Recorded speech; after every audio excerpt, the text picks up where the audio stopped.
Bienvenue sur Africa 24 pour cette nouvelle édition du QG Week-end. Voici les titres au Tchad. La lutte contre le terrorisme s'intensifie. Le 28 août, 10 membres présumés de Boko Haram ont été condamnés à la peine de mort. En 10 ans, plusieurs milliards de dollars ont été investis en faveur de la sauvegarde de la planète par la Banque africaine de développement. L'occasion de revenir sur le bilan en matière d'écologie de l'ancien président de la BAL, Donald Kaberuka, qui passera le témoin ce mardi à son successeur, M. Adesina. Et le 5 septembre, l'équipe de football rwandaise affrontera le Ghana dans le cadre des éliminatoires de la CAN Gabon 2017, le duel le plus attendu de la deuxième journée du groupe H.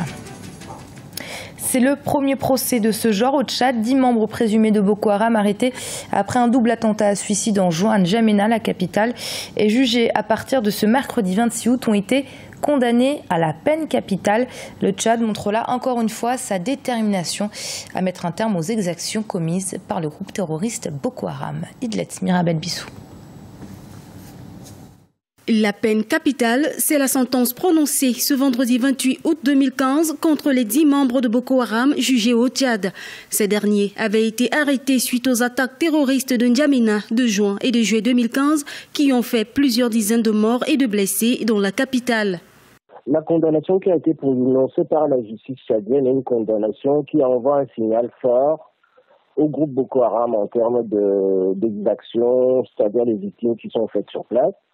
De mon point de vue, c'est une stratégie qui ne doit pas s'arrêter. Il y a une coordination qui a été mise en place et cette coordination-là doit produire les effets sur le terrain en éradiquant le mouvement qui est en train pratiquement de terroriser toutes les populations, c'est-à-dire des États concernés. Les 10 accusés de Boko Haram ont été condamnés à mort à l'issue d'un procès qui aura duré 3 jours. Un procès ouvert le 26 août 2015 qui devait durer 8 jours, mais qui finalement a été accéléré et délocalisé vers un lieu gardé confidentiel. C'est la première fois que les membres de Boko Haram sont jugés au Tchad. La sentence sonne comme un revirement. Avant les attentats du 15 juin 2015, l'Assemblée nationale tchadienne prévoyait de débattre d'un projet de loi visant à abolir la peine de mort. Les attentats perpétrés par Boko Haram ont donc amené les pouvoirs publics à renforcer l'appareil répressif en matière de terrorisme. Donc, dans la situation qui nous concerne, il est tout à fait impératif que les États puissent agir. Bon, maintenant, Boko Haram, de son côté, ils vont mettre en place des stratégies, évidemment, qui seront des stratégies pour pouvoir montrer qu'ils vont survivre. Mais je doute mal que Boko Haram ait la capacité de résister aux armées des États. La lutte est asymétrique, effectivement, mais on est obligé de lancer cette lutte contre Boko Haram pour pouvoir éradiquer le mouvement. Les 10 accusés d'actes terroristes étaient poursuivis pour assassinat, destruction volontaire à l'aide de substances explosives, détention illégale d'armes et de munitions de guerre, détention et consommation de substances psychotropes. Le nouveau président de la Banque africaine de développement, Akinwumi Adesina, sera officiellement investi mardi 1er septembre à Abidjan, en Côte d'Ivoire. Rappelons que M. Adesina du Nigeria succède au Rwandais Donald Kaberuka. L'occasion de revenir sur le bilan de son prédécesseur en matière d'écologie. Arwa Barkala. 10 ans passés à la tête de la Banque africaine de développement et le Rwandais Donald Kaberuka doit faire son bilan en matière d'écologie. Sur les 4 dernières années, la Banque africaine de développement a mobilisé 7 milliards de dollars pour la promotion d'énergies renouvelables sur le continent. L'exemple du Maroc et des panneaux solaires peut se révéler payant à long terme. La BAD a fait beaucoup de choses dans ce domaine.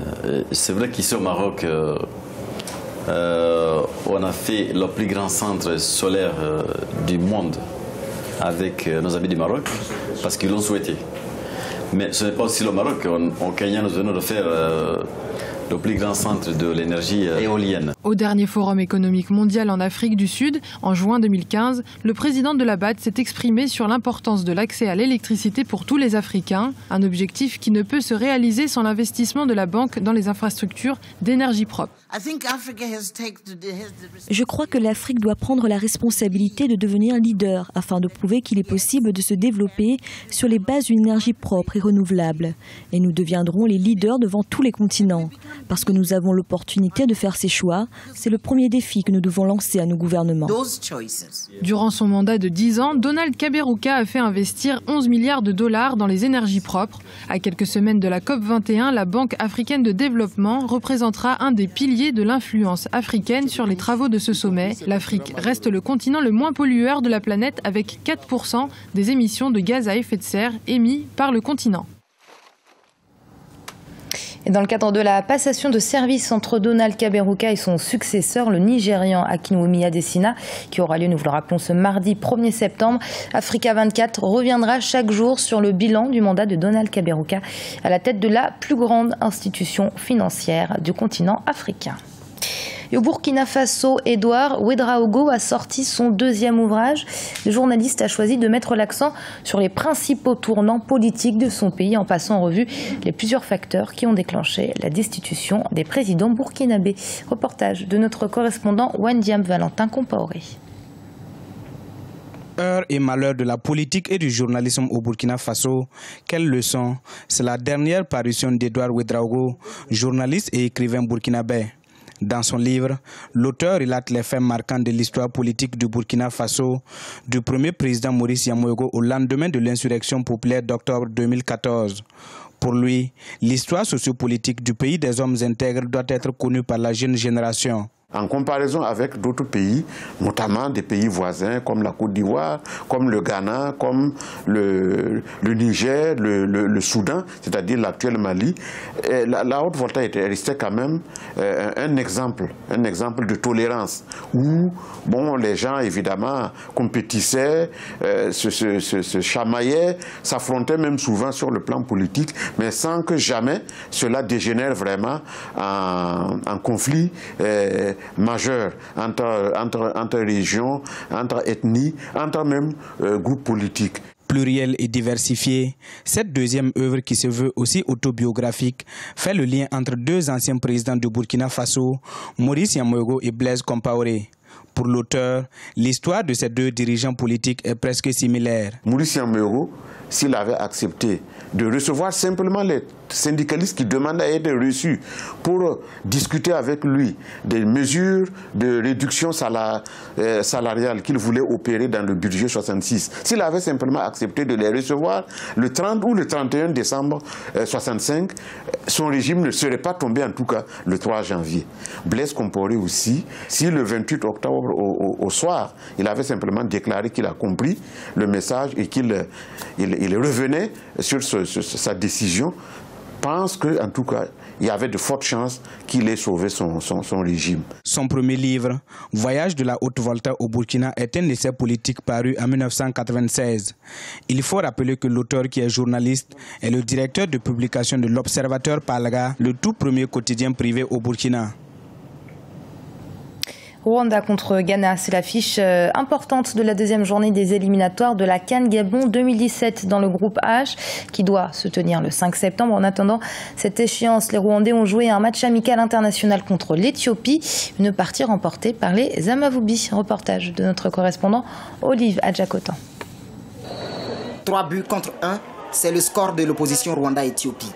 Une rencontre amicale internationale disputée vendredi 28 août 2015 au stade Amahoro de Kigali. Les locaux ont légèrement dominé la première partie, mais le score a été d'1 but partout.